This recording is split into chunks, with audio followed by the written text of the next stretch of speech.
ನಮಸ್ಕಾರ ಸ್ನೇಹಿತರೆ, live Karnataka YouTube ಚಾನಲ್ಗೆ ಸ್ವಾಗತ. ಫ್ರೀ ಬಸ್ನಲ್ಲಿ ಪ್ರಯಾಣ ಮಾಡ್ತಿದ್ದೀರಾ? ಶಕ್ತಿ ಯೋಜನೆಯನ್ನ ಬಳಸ್ತಾ ಇದ್ದೀರಾ? ಹಾಗಾದ್ರೆ ಈ ರೂಲ್ಸ್ ಬಗ್ಗೆ ನಿಮಗೆ ಗೊತ್ತಿರಲೇಬೇಕು.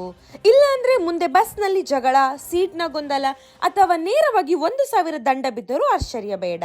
ಹೌದು, ಸರ್ಕಾರ ಈಗ ಶಕ್ತಿ ಯೋಜನೆಗೆ 6 ಹೊಸ ನಿಯಮಗಳನ್ನ ಜಾರಿಗೆ ತಂದಿದೆ. ಹಾಗಿದ್ರೆ ಆ 6 ನಿಯಮಗಳೇನು, ಯಾವುದರ ಮೇಲೆ ಈ ನಿಯಮ ಇರುತ್ತೆ ಅನ್ನೋದನ್ನ ವಿಡಿಯೋದಲ್ಲಿ ಪೂರ್ತಿಯಾಗಿ ನೋಡೋಣ.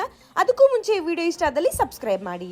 ಶಕ್ತಿ ಯೋಜನೆ ಕಾಂಗ್ರೆಸ್ ಸರ್ಕಾರ ಅಧಿಕಾರಕ್ಕೆ ಬಂದ ತಕ್ಷಣ ಜಾರಿಗೆ ಬಂದ ಮೊದಲ ಯೋಜನೆ. ಈ ಯೋಜನೆಯ ಮೂಲಕ ಲಕ್ಷಾಂತರ ಮಹಿಳೆಯರು ಇದರ ಲಾಭವನ್ನ ಪಡೆಯುತ್ತಾ ಇದ್ದಾರೆ. ಯೋಜನೆ ಚೆನ್ನಾಗಿ ಕೆಲಸ ಮಾಡ್ತಾ ಇದ್ರು ಸರ್ಕಾರ 6 ಹೊಸ ಯೋಜನೆಗಳನ್ನ ಜಾರಿಗೆ ತಂದಿದೆ. ಅದು ಯಾವುದು ಅನ್ನೋದನ್ನ ಒಂದದಾಗಿ ಹೇಳ್ತೀನಿ ಬನ್ನಿ. ಮೊದಲನೇದಾಗಿ, ಮಹಿಳೆಯರು ಈಗ ಪುರುಷರ ಸೀಟ್ ನಲ್ಲೂ ಕುಳಿತುಕೊಳ್ಳಬಹುದು.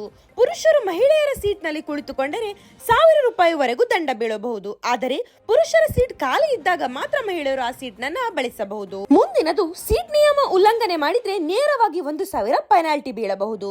ನಿಯಮವನ್ನು ಬಸ್ ಸಿಬ್ಬಂದಿ ಅಥವಾ ಚೆಕಿಂಗ್ ಅಧಿಕಾರಿಗಳು ಜಾರಿಗೆ ಮಾಡುತ್ತಾರೆ. ಇನ್ನು ಟಿಕೆಟ್ ರೂಲ್ ಏನಂದ್ರೆ, ಪ್ರಯಾಣ ಉಚಿತವಾದರೂ ಟಿಕೆಟ್ ಕಡ್ಡಾಯ.